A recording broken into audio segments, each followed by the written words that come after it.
So do you have there been any simulations about how much impact that foam piece in the back can take before it's causes some kind of real damage? The short answer is, basically yes, Uh-huh. right? And is And it like there's a 5 miles per reason hour, that, or I'm sorry, is it like 5 miles per hour, 10 miles per hour? Do we know? that I do not know. Okay.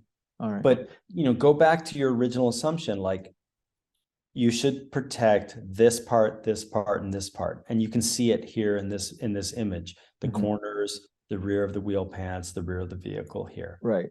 Because if someone were to kind of like bump into you, like in a parking spot or something, they're gonna hit that center part, like kind of lower.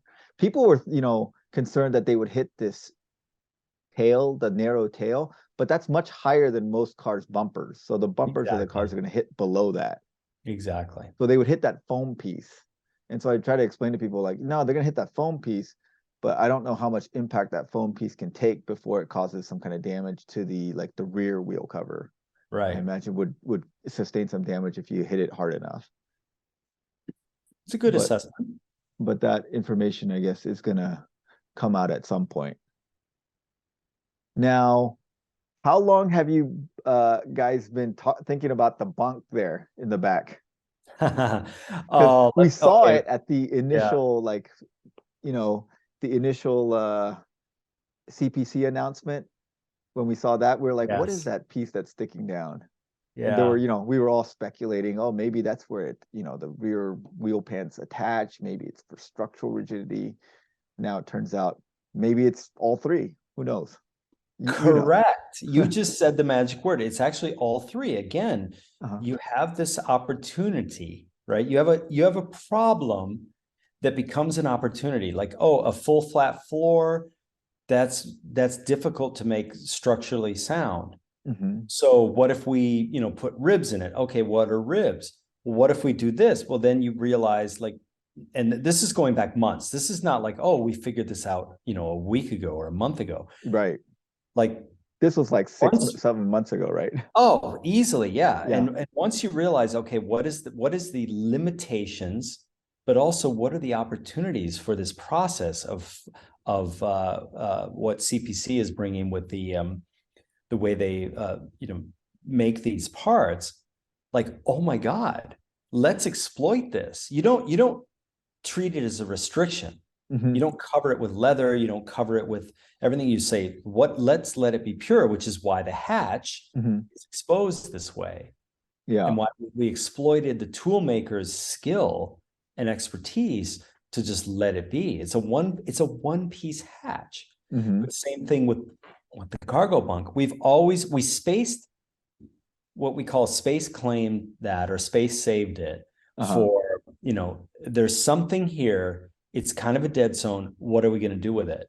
And Uh-huh. it turns out that we need it both for structure, we need it for storage opportunity, and we need it for the attachment logic for this whole rear skirt. Hmm. So yeah, again, perfect, perfect, really, like, again, most proud, um, let's say, moment of this journey is like, you get to win in every way, not just the look, not just the function, not just the process, just the Hmm. manufacturability, all of it. Actually, that was four ways. It's awesome. So the whole bunk, uh, you know, cargo bunk Hmm. came out of, we need these things. How are we going to achieve them? And what else can you get out of it? It's the Right. same way that the rear, let's call it the carpet or the rear material attaches. Hmm. Normally you would have this molded carpet that gets glued into place. Well, glue is not the best environmental, situation. Uh-huh. Carpet's fine because now we have lots of materials that are recycled and, upcycled and, Uh-huh. and stable, and they're fire retardant and they meet all the requirements. But we mechanically fasten our carpet Uh-huh. with the same hardware that becomes the tie downs. Okay. So that's a 2-for-1 right there. Right. Okay, I'm getting it now. Yeah. Mm-hmm. And then you've got, now let me go to another place which y'all haven't figured out yet, but Yeah. we've got the cargo lid, right? Uh-huh. So you got the cargo bunk lid, but we have an issue because it's not just, it has to be retented or retained Right. in It can't case of just slide rapid, around in there. it can't slide around. So Right. we have a very simple, elegant, light way to retain it, but also allows a user to disconnect it if they need. Okay. So instead of like a hinged, lockable, over-engineered, heavy, expensive thing, Uh-huh. we went to the other end of the spectrum, which is like, what is the best way to achieve this? Uh-huh. And some people picked up on it, like, oh, like boats have this kind of hatches and things like that, but we have to protect for safety. So Uh-huh. we have that mechanism to retain it in case of a rapid deceleration event. Uh-huh. What is the mechanism? Oh, it's coming soon. We'll Okay. share. All right. Yeah. All right. So the little hooks, Yeah. that are like you can hook things off of, does that serve another purpose as well? It does. Great Okay. question. And that was one of those things I thought, oh, I should bring this up, but Uh, here you are. Those hooks are part of a piece that helps retain the headliner. got it. And if you look at the headliner, we have a very unique headliner because we're not a headliner that is split between the A pillar and the headliner. We're actually split between the left and the right, and you can see it in center line. But Okay. that creates a issue of like, how do we attach these corners? Uh-huh. And working with the engineers, we kind of challenged each other, like, here's the problem it presents. How do we fix that solution, or how do we make it work? And they said, oh, if we just put this kind of trim piece here, Uh-huh. that will help us attach the whole headliner. And I said, well, we need retention hooks and Uh-huh. these accessory hooks. And let me be honest, they're probably not going to be exactly these rectangles, Okay. but the idea is pure, and the engineer and the manufacturability of side of Uh-huh. it is like, okay, yeah, that's awesome. So Okay. we will have these accessory, or auxiliary hooks in this piece that is necessary to close out, because we don't have the not opportunity. We don't have the need to carry these interior trim panels all the way to the rear. Mm-hmm. There is no second row. There is no, like, it's just a very different vehicle. Mm-hmm. But again, this is one of those places where you go, this is awesome, because now we have utility. And Mm-hmm. utility, at the end of the day, utility comes back to the canvas. Mm-hmm.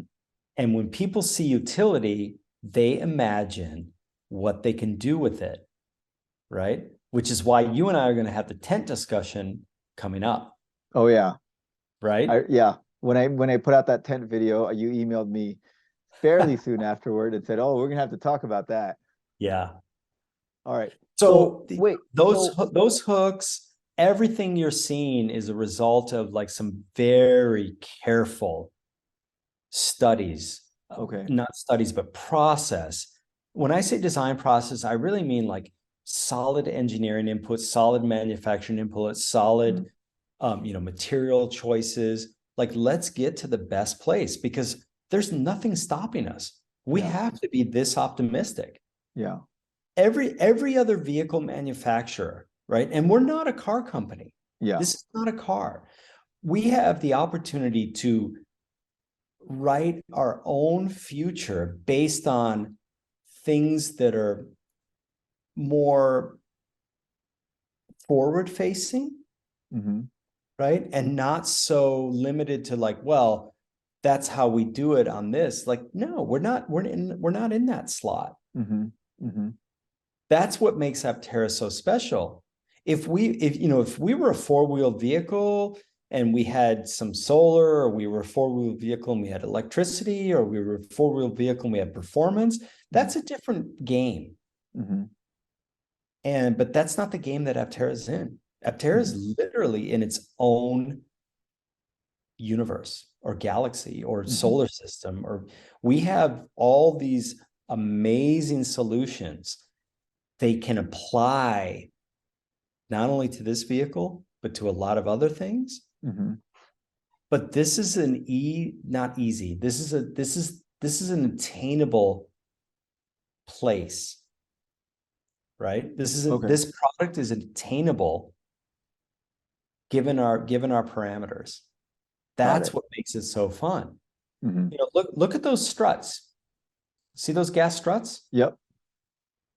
Those are not just gas struts in our model. Those gas struts, they've been designed and specified or spec'd to the load that is put on them by this rear hatch. Right. By the weight, by the material, by the wind, by the torsional rigidity, all of it. I see. Right. So it sounds like, oh yeah, you know, those are just some gas struts in a rendering. Yeah. Much more than that. That's the fun part that we get to talk about now. So those gas struts are specifically made for Aptera. They're not like off the shelf gas struts. Well, interesting. Good question. When you deal with a supplier of gas struts, you can tune like, hey, I need this much, you know, force. Okay. So that's a very easy thing to specify. I see. So this is yeah, they can easily make it tuned to whatever loads you need it to handle. Correct. Yeah. So it's like a standard gas strut that's specifically tuned for the stresses that this hood will put on it. Hatch, but yes, essentially hatch, you are directionally correct. Yeah. Okay, so you said that the little accessory hooks may not be this rectangular piece. Don't you guys have to have that locked down now to cut the tooling? Because these are going to be this is going to be part of the CFSMC thing that No, actually it's not part of the CFM. it's not. Okay. No, it's not. It's a smaller part that gets made in a separate tool and in a separate material. But that's an excellent observation. Good question. Fair question. But what I mean by they might change their shape a little bit. Okay. But essentially, that's not the CPC group making. No. So, because those parts have to be, they're locked down, right? They're already done. Those are done. Yeah. Done.